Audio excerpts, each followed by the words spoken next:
수잔 에르츠라는 영국의 소설가 책을 쓰는 분인데요. 그분의 작품 속에 책이 여러 권 있는데 그 중에 탕자의 심정이라는 책을 썼어요. The Prodigal Heart라는 그런 책을 썼습니다.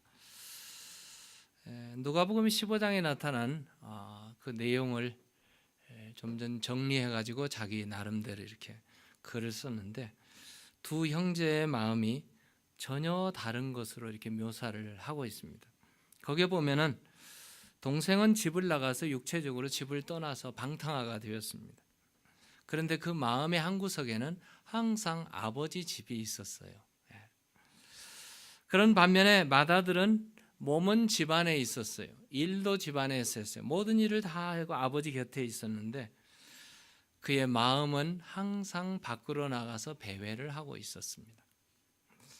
큰아들은 태어나면서부터 출발을 잘했습니다. 집을 한 번도 나가본 적도 없고 아버지를 거역해 본 적도 없습니다. 오랫동안 아버지의 사랑의 그늘 밑에서 열심히 성실하게 힘써서 그렇게 살았습니다. 언뜻 보기에는 하나도 문제가 없어 보입니다. 너무나 착실했기 때문에. 그런데 그의 마음은 문 밖에 항상 나가 있었습니다. 어떤 면에서 보면은 그는 자기 자신의 원칙이 있었어요. 절대로 아버지를 배신하면 안 된다. 그럼에도 불구하고 마음은 항상 밖에 나가 있었습니다. 자기의 원칙이 있었고 혼자 생각하고 혼자 결정하고 그렇게 살았어요. 어떻게 보면 성경적으로 보면 율법에 꽉 매여서 의식 속에 율법 속에 갇혀 있는 사람처럼 살았다는 그런 말씀이죠. 대표적인 것이 오늘 본문 29절을 보시면 나타나고 있습니다. 29절 한번 볼까요? 아버지께 대답하여 이르되 그가 아버지 앞에 이렇게 자기의 속에 있는 말을 해요. 내가 여러 해 아버지를 섬겨 명을 어김이 없거늘 내게는 염소 새끼라도 주어 나와 내 벗으로 즐기게 하신 일이 없었습니다. 이런 내용이에요. 맏아들과 아들과 아버지 사이가 정상적인 것만은 아닌 것 같아요. 오늘 말 속에 보면은.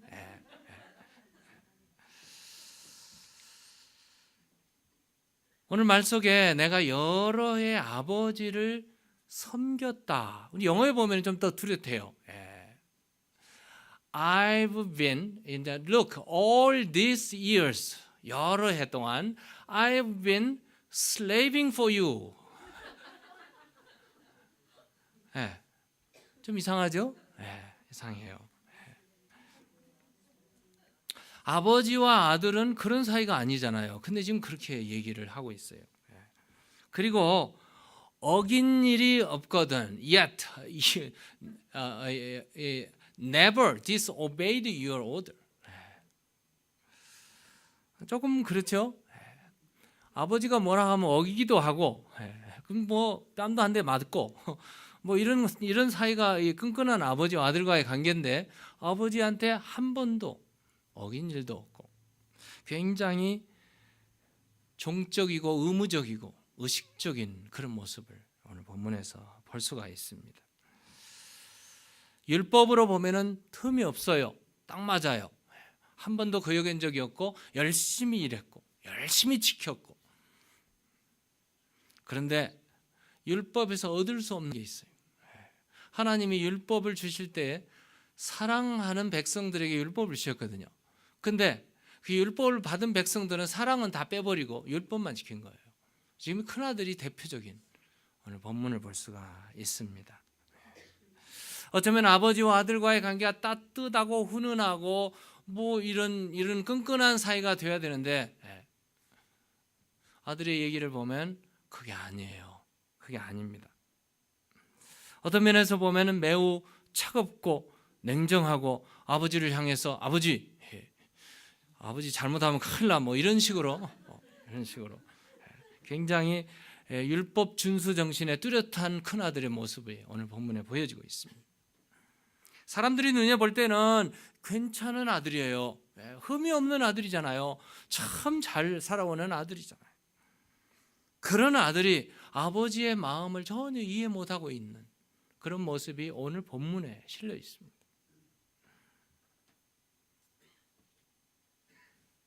누가복음 15장의 내용은 우리가 잘 아는 탕자의 비유의 얘기입니다. 잘 아는 썰이죠. 첫 번째 탕자는 아버지의 재산을 한 몸에 챙겨가지고 나가서 허랑방탕하게 써버린 둘째 아들입니다. 둘째 아들이 첫 번째 탕자였어요. 근데 오늘 본문을 유심히 보면은 두 번째 탕자가 또 있어요. 두 번째 탕자는 아까 얘기한 대로 집안에 있었지만 아버지와 거리가 먼 큰아들이었습니다. 하나는 집 나가서 탕자가 되었고 하나는 집 안에서 탕자가 된 거예요. 매우 심중한 얘기죠. 그런데 집을 나간 탕자는 돌아왔어요. 뉘우치고 깨닫고 눈물 흘리고 회개하고 돌아왔습니다. 그런데 진짜 탕자는 집 안에 있었어요. 왜요? 회개하고 돌아온 동생을 환영을 못해요. 그리고 환영한 아버지도 환영을 못해요. 이게 진짜 탕자 아닙니까? 오늘 본문 조금 아까 본 대로요. 지금 들판에서 일하다 집으로 돌아왔는데 집에 못 들어가요. 지금 이 탕자는 집에 들어갈 수도 없고 나올 수도 없고 지금 이런 상황에 있는 탕자예요. 큰아들이죠.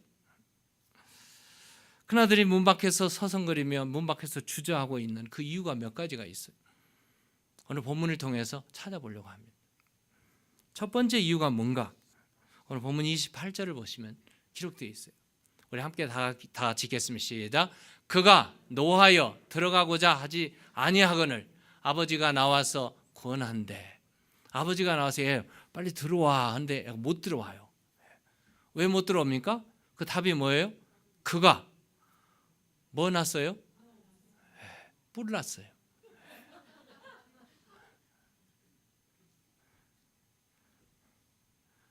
와서 보니까 집안에는요 노래가 있고 흥이 있고 막 소리가 나고 큰 잔치가 벌어졌습니다. 집을 나간 동생이 돌아왔고 그걸 환영하는 아버지가 있고 그 동생에게 새 옷을 입히고 먼저 옷 입히기 전에 목욕을 시키고 새 옷을 입히고 그리고 잃었던 금가락지를 다시 끼우고 그리고 새 신발도 딱 신고 그 살찐 송아지를 잡아서 대잔치를 벌였습니다. 풍악이 울려 퍼지고 잔치가 일어나는데 큰아들이 와서 그 들어가야 되잖아요. 그럼 들어가야 되잖아요.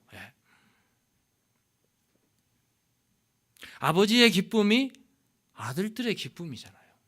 그래야 되는데 이 지금 큰아들은 아버지 마음 따로 내 마음 따로예요. 우리 맏아들의 마음을 한번 볼까요? 그가 노하여 들어가고자 하지 않았어요. 안 들어가려고 하고 있어요.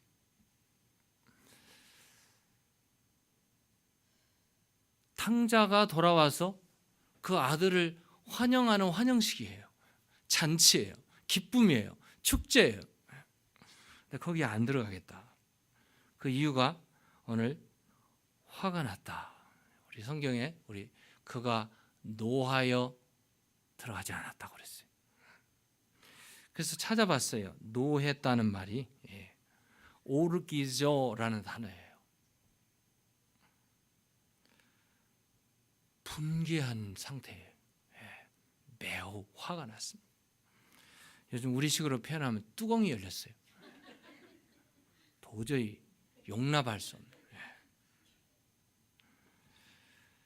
지금 보니까 동생도 용납 못하지만 동생을 환영하는 아버지가 이해할 수가 없는 거예요. 그래서 화가 났습니다. 우리 여러분, 큰아들의 마음에는 사랑이 없어요. 율법만 있습니다. 이게 탕자예요. 원칙주의자예요. 이거 하면은 이거 나와야 돼요. 근데 사랑의 법칙에 그런 건 없잖아요. 사랑의 법칙에는 다 수용해요. 물론 공의가 그 안에 있어요. 그걸 지켜줘야 진실한 사랑이죠. 근데 고린도전서 13장 5절에 보면 사랑은 성내지 아니하며 그렇게 이렇게 있어요. 여러분 화내시는 분 사랑 없어요? 사랑 없습니다. 근데 우리 한글 성경에는 그냥 두리뭉실했어요. 사랑은 성내지 아니하며 그랬는데 영어 성경에 보면은요, Love is not easily angered 그렇게 돼 있어요. 화를 내는데 쉽게 내는 게 아니에요. 사랑은 쉽게 화내는 게 아니에요. 너무 쉽게 화내시는 분들 조심하세요. 사랑은 성내지 아니하며 쉽게 성내지 아니하며. 아버지가 아들을 품었어요. 입을 맞췄어요. 너무 기뻤어요. 그러면 아버지가 기뻐하니까 아들도 기뻐해야 되잖아요. 근데 아들은 용납이 안 되는 거예요. 그래서 화가 나는 거예요. 그래서 집에 못 들어가요. 집에는 잔치가 있는데, 먹을 것이 있는데.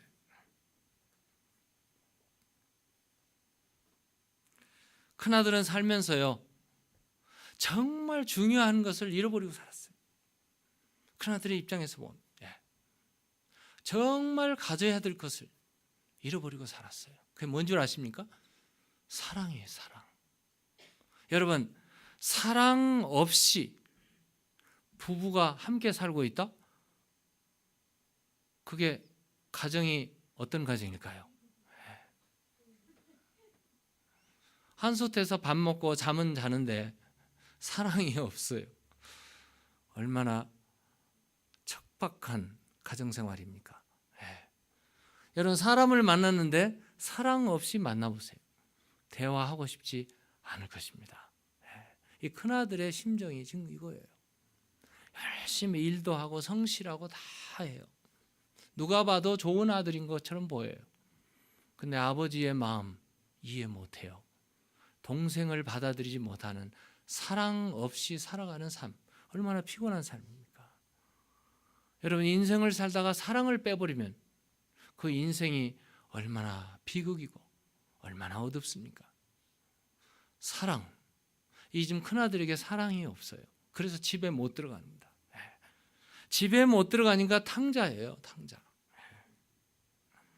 집안에는 잔치가 있고 뭐 다른 거 없어도 아버지만 본받아도 되잖아요.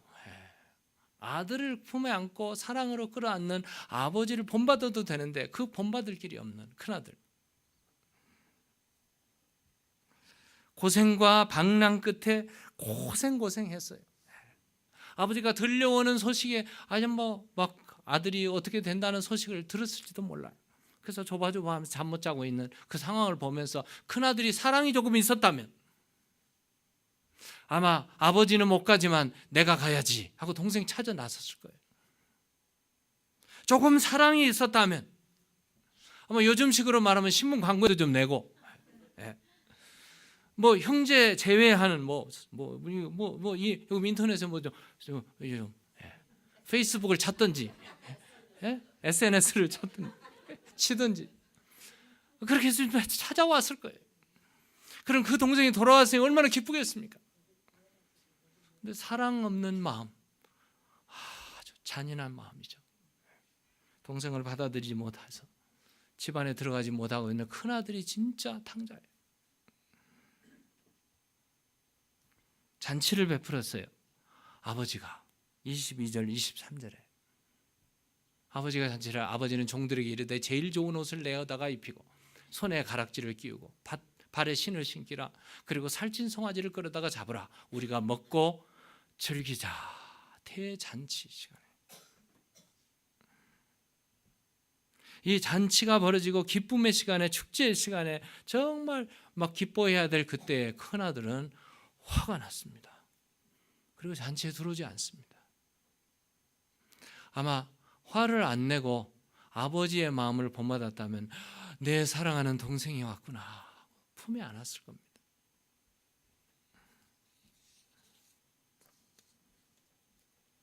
집에 못 들은 이유가 또 하나 있어요. 29절 한번 볼까요? 29절.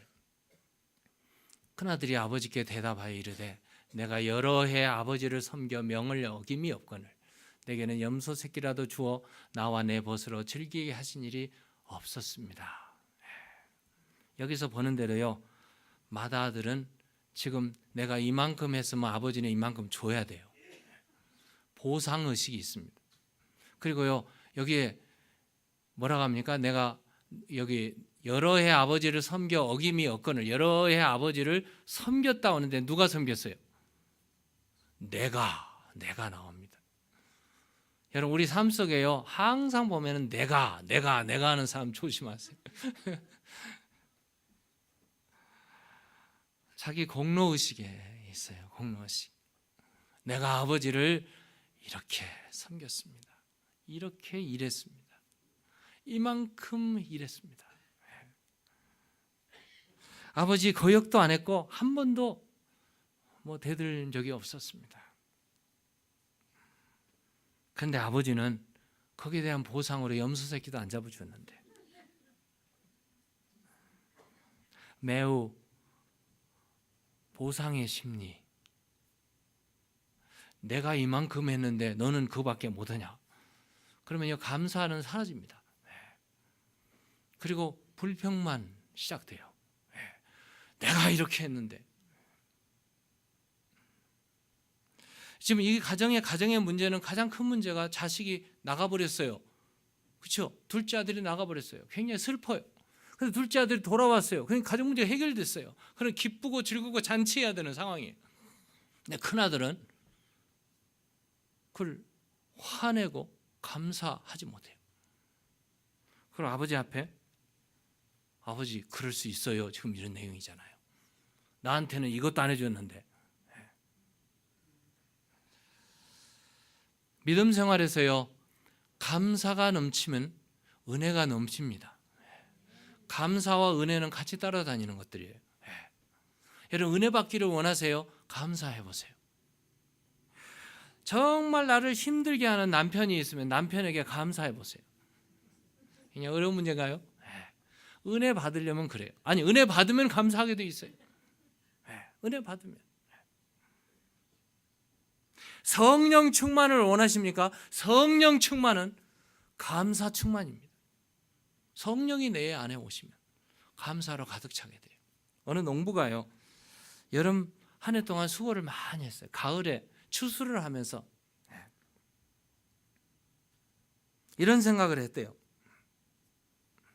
내가 한 것이 무엇이고 하나님이 한 것이 무엇인가, 구분을 하기 시작했어요.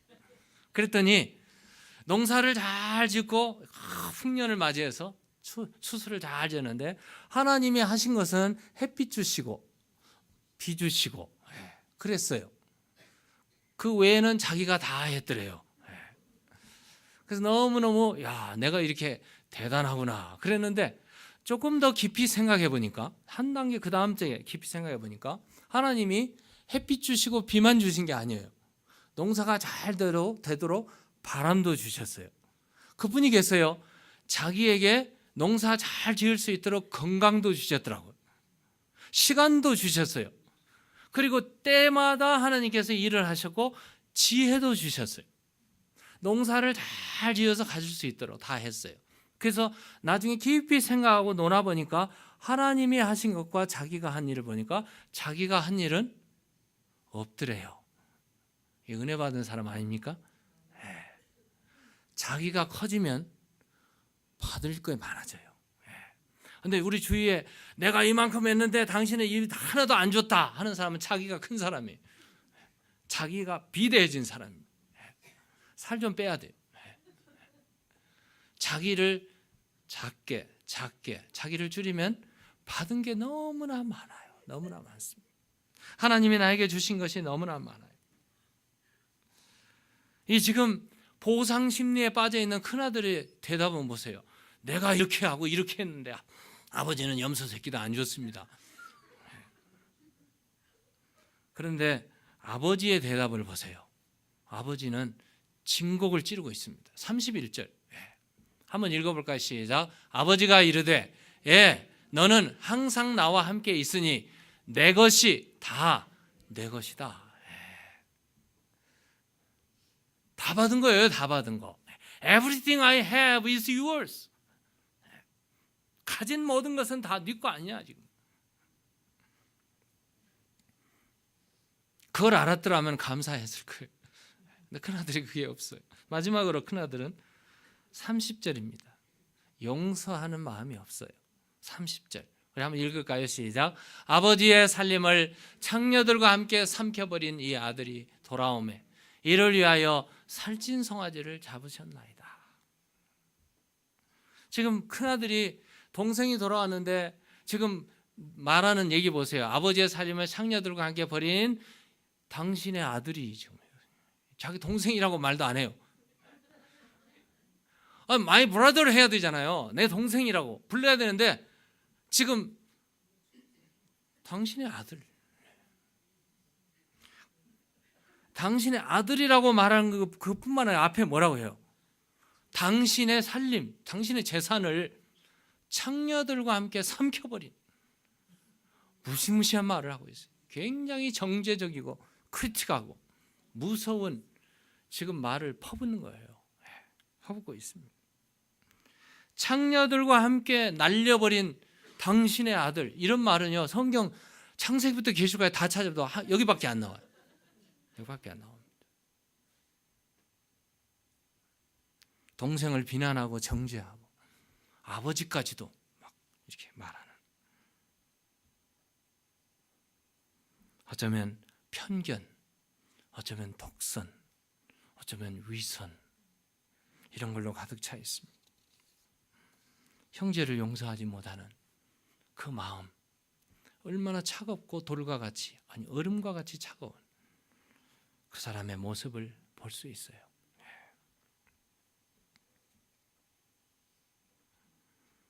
용서했더라면 집안에 들어갔을 거예요. 잔치에 참여했을 겁니다. 용서 못하니까 못 들어가는 거예요. 못 들어갑니다. 어쩌면 이 마음이 내 마음이 아닐까요? 어쩌면 이 마음이 우리 마음이 아닐까요? 우리는 교회 안에 있지만 혹시 교회 밖에, 교회 안에, 마음은 밖에 있는 교회 안에 탕자들이 아닐까요? 어쩌면 이런 시기하고 미워하고 질투하고 용서하지 못하는 이 마음 때문에 어쩌면 동생이 나가버렸는지도 몰라요. 근데 돌아왔어요. 그러면 품에 안아야 되잖아요.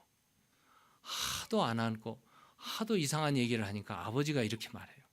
31절, 32절 볼까요? 31절. 아버지가 이렇게, 아버지가 이르되 너는 항상 나와 함께 있으니 내 것이 다 내 것이로되 이 내 동생은 뭡니까? 동생을 동생이라고 부르지 못하는 형을 향해서 아버지가 가르쳐주고 있어요. 이 내 동생은 동생이라고 불러주고 있습니다. 형은 동생이라고 못 부르는데 아버지는 이 내 동생은 죽었다가 살았으며 살아났으며 내가 잃었다가 얻었기로 우리가 즐거워하고 기뻐하는 것이 마땅하지 않겠는가. 이게 가르쳐줍니다. 아버지의 마음, 하나님의 마음, 주님의 마음, 우리가 이해해야 되잖아요. 받아들여야 되잖아요. 닮아가야 되잖아요. 근데 그것을 닮아가지 못하고 이해하지 못한다면 이 사람은 진짜 탕자입니다.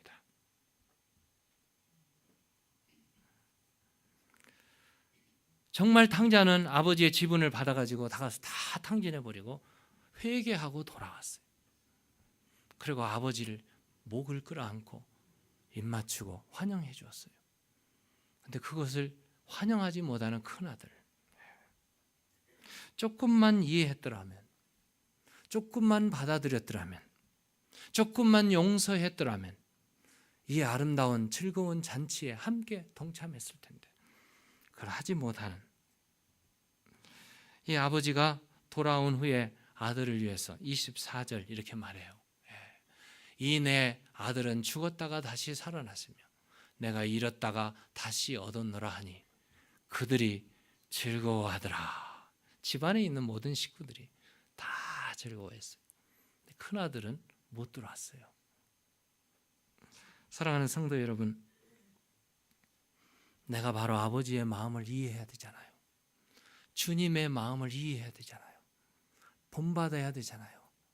주님은 나 같은 인생을, 나 같은 죄인을 구원하시기 위해서 저 하늘 보좌를 내려놓으시고 이 땅에 낮고 천한 모습으로 오셔서 십자가의 고난을 당하시고 피 흘리기까지 우리를 사랑하시고 내가 너를 사랑하노라 하고 사랑을 우리에게 부여해 주셨습니다. 그 사랑을 받은 우리가 사랑해야 되지 않을까요? 그 사랑을 감사해야 되지 않을까요? 그 사랑으로 용서해야 되지 않을까요? 원수를 위하여 기도하라, 원수를 용서하라 하신 주님, 주님이 그렇게 말씀하셨으니 그 말씀을 받고 우리가 용서하지 못한다면 진짜 탕자입니다. 주님이 우리에게 그와 같은 것을 주셨고 그 사랑을 주셨고 천국을 오픈해서 잔치에 곧 임하게 될 텐데 천국문을 활짝 여시고 뛰어들어가서 주님과 천국 잔치를 베푸시는 여러분과 제가 되기를 주의 이름으로 축원합니다. 주님은 우리를 사랑하십니다. 주님은 우리를 용서하십니다. 주님은 우리를 끌어안고 붙드시고 오늘도 계속해서 이렇게 살자고 말씀하십니다. 그 말씀 붙드시고 여러분 집에 가서, 직장에서, 우리 사회생활에서 그 말씀대로 실행해서 정말 누가 그러더라고요. 돌탕들의 모임이라고 그러더라고요. 돌아온 탕자들. 돌아온 탕자들이 돌탕이에요. 그래서 난 무슨 설렁탕 돌탕 그런 줄 알았어요. 그런 설렁탕 돌탕이 아니고 돌아온 탕자들의 모임. 어때요? 우리 모두가 다 집 안에 집 밖에 탕자의 삶을 살았다면 이제 다 털어버리고 회개하고 주님 앞으로 돌아와서 정말 하나님을 기쁘시게 하고 주님을 기쁘시게 하는 우리 모두가 되시기를 주의 이름으로 축원합니다.